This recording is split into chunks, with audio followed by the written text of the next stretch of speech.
nuts, wool, citrus. Commodities are the lifeblood of South Africa's exports, from the Kalahari deserts to the Cape Winelands. But moving these goods now carries an increasingly critical cost, one that may force us to rethink how we move our economy before the system collapses. Our ports, railroads, and vessels still hold untapped potentials, some of the most strategic in the world. Yet, inefficiency has turned that potential into a burden. Fruits, textiles, and timber are now expensive and problematic to move across the country's heartlands. At the center of it all stands Transnet, one of the nation's oldest and most traveled entities, the backbone of South African trade. But in today's global market, the century-old systems can't compete without efficient operations. Reports of Transnet heading towards business rescue raises a deeper question. Are private companies stepping in because they believe in reform, or because they have something to gain? As the state struggles to operate, Durban ports ranks 406 out of 406 ports around the world. Last, the most inefficient port in the world. Business has begun to fill the gap, taking on the 115-year-old locomotive giant. They promise a new era of expertise, engineering with modern systems thinking, port modeling, infrastructure security, and hardware innovation, a multidisciplinary effort.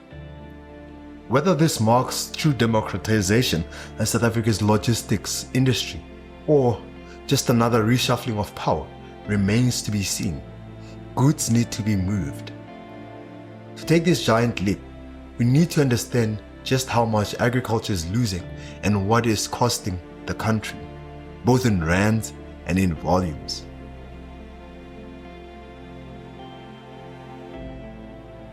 When it comes to high-value produce like stone fruit, port efficiency is crucial. Timely handling at ports prevents spoilage and bottlenecks, and transportation costs are relatively manageable within the product's margins, making road transport feasible. In contrast, rail reform is most critical for bulk commodities such as cereals and wheat, maize, and oilseeds such as canola and sunflower, or textiles such as cotton and wool. Rail is more cost-effective than road transport for large volumes, allowing these large commodities to move directly to ports efficiently, benefiting from economies of scale and reducing delay. Rail infrastructure plays a critical role in transporting agricultural produce, inputs, and equipment. Inefficiencies in the system have caused delays, higher costs, and reduced competitiveness for South African farmers and agribusinesses. In 2024, South African roads carried up to 40 million tons of freight, a volume that places significant stress on rural road networks.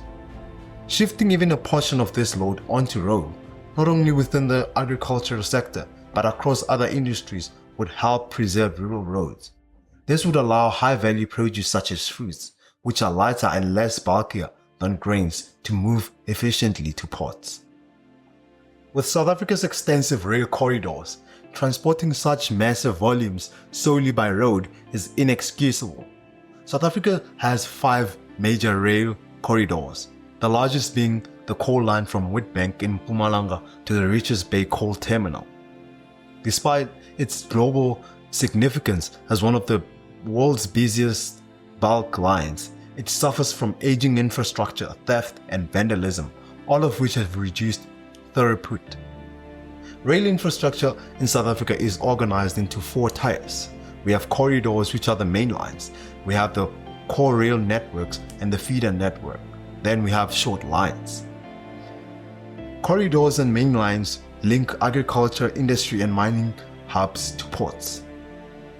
Core rail networks connect secondary towns and production areas to the main corridors, and the feeder networks serve rural towns, silos, co-ops, transporting light freight and agricultural inputs and outputs.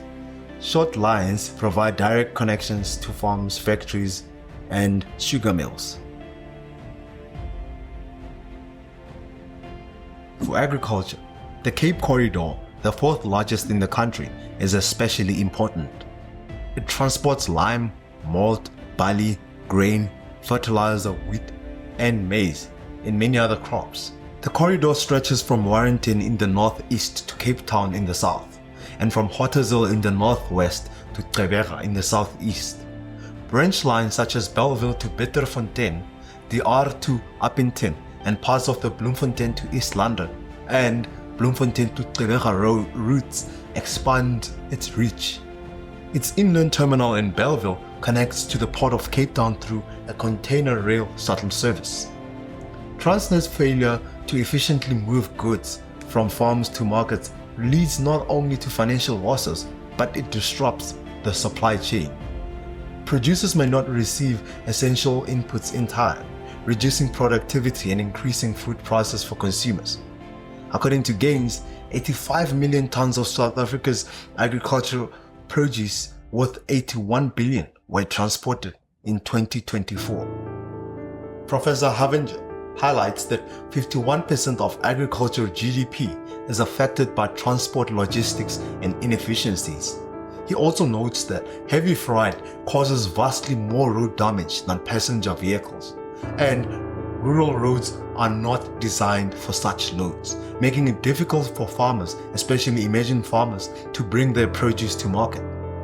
To be sustainable, Transnet needs to achieve rail volumes of 178 million tons. In 2024, volumes reached 139 million tons, rising to 160 million tons in the 2024-25 season, a positive step. However, operations are still hampered by corruption, vandalism, and theft. For South Africans, we've grown familiar with grand visions that fade before they are realized. We've had it all before, even promises of bullet trains, so this time we're watching carefully. Transnet has pledged to deploy alternative technologies, particularly to combat cable theft, among other issues. Speaking of improving rural access, to understand how Transnet's strategy aims to reinvest surplus main route funds into rural access, it is important to first look at how the network is structured. Bulk mineral corridors make up only 12% of total route length, but accounts for 61% of freight potential. In contrast, short lines represent 35% of route length, but only 1% of freight potential. Feeder lines add original and termination points to the core network, increasing density, but are not viable on their own. They do not carry enough volume to cover maintenance and operating costs. In first principle terms, each rail must be self-sustaining. Because many feeder branches are ineffective or below standard, trains do not reach most farming areas. Farmers must truck grain, wool, nuts or livestock feed to silos or depots along active main lines. Agribusinesses or cooperatives near only major corridors can load directly onto trains. That means only the businesses and cooperatives near major corridors can directly load onto trains. And they're not as typical as other trains, such as ones carrying minerals. For example, a farmer in Haaswater must transport produce by truck to a railhead near Warrington or Appington before it can be sent to a port. This challenge highlights the need for agribusiness investment in value addition and produce markets, which strengthens feasibility of reviving feeder lines across currently ineffective rural towns. These lines are national assets, owned by the public, and their strategic importance cannot be ignored. True reform begins with a competent state at the helm, running its own institutions, not dependent on the goodwill of business.